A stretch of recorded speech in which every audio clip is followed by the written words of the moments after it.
You get a professional, he'll argue pro or against this matter. And anyway, when the members of the Ministry of Health came to Nyanchwa, they never left any report saying whether they had found that the hospital was uploading or it was unbundling any of their services.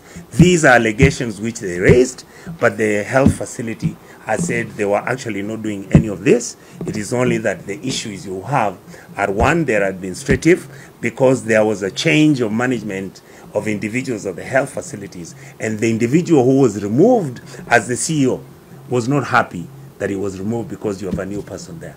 This is an internal matter that should really not be brought to the public. And the Ministry of Health should not engage itself. And if the Ministry of Health realized that Nyanchwa health facilities had committed any crime, by now some individuals should have been arrested and taken to EACC. That is why I'm calling this exercise flimsy. My conviction and belief is SHA has been unable to pay health facilities the money they should pay because these facilities have been providing the services that Kenyans. The whole of the SHA system, the health system in Kenya is now broken. And the point I'm making, and that is a good question you asked, it's very simple. You know, sometimes you don't have to look very far. If Nyanchwa Mission Hospital broke the law and did something untoward, and this something means that these individuals who are running the facility were not doing their jobs, what do you do after that?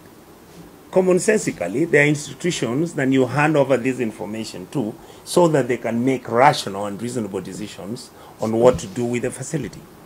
But when a health facility when the health department, the Ministry of Health officials then go to Kisii and say that this facility has been having things which they are not comfortable with, and immediately they stand up and say, close the place. What does that mean?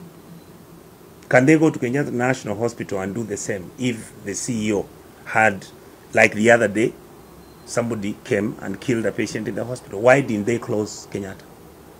This is a public facility that is offering services. When you are closing it, you have 200 employees who are working in that facility. This is a facility that handles 1,500 community members within the area of Kisii town. So when you close, this is the same thing that happened in St. Mary's in Kakamega. Bishop